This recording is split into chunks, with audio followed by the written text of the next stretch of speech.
Judith's Cheese Pastries from A Treasury of Jewish Holiday Baking by Marcy Goldman are filled with cream cheese and farmer cheese. Photo, Abel Urabi/TNS. At the culinary heart of Hanukkah, which began at sundown Tuesday, are foods fried in oil to commemorate the triumph of the Maccabees, who won back their sacred temple, and the miracle of the oil that burned for 8 days. But there's another Hanukkah story, not as well known, that shifts the culinary narrative to a brave woman and her killer cheese. This story from the book of Judith explains why dairy makes it onto the holiday table.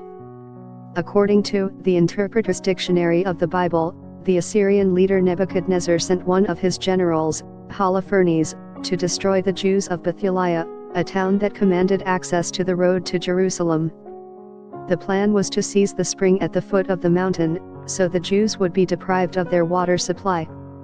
When the cisterns in the town were empty, the people began to lose heart. It seemed better to live as slaves than to die in vain. One woman in town, a beautiful widow named Judith, had another plan. She left Bethulia, dressed in festival garments to entice any man she might meet, and equipped with wine and food. The Assyrian guards, entranced by Judith's looks, opened the gates of the city and escorted her up the hill to the enemy camp. Pleased by her appearance, her beauty, and her wit, Holofernes invited Judith to a banquet in his tent.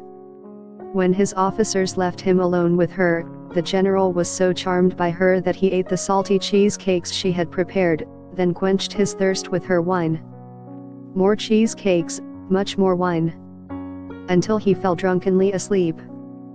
And then, Judith pulled out his sword, and cut off his head. She left the camp without arousing suspicion, her maid carrying the head in a bag.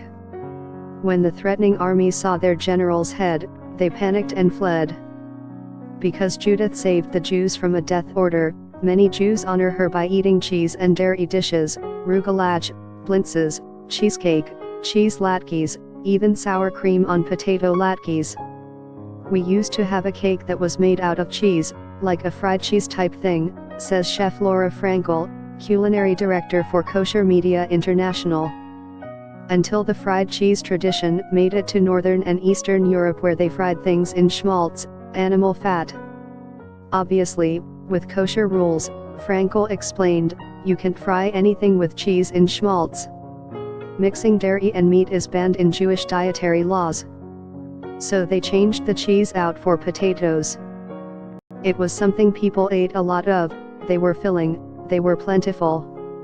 This brings us to a shocking revelation. Though the original latkes were cheese latkes, the Ashkenazic Jews, who brought the latke to America, subbed potatoes. And thus was born the latke that we all love today. Judith's Cheese Pastries.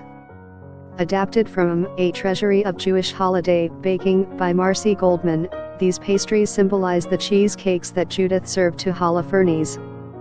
Farmer cheese is a form of cottage cheese with most of the liquid pressed out, giving it a solid, crumbly texture.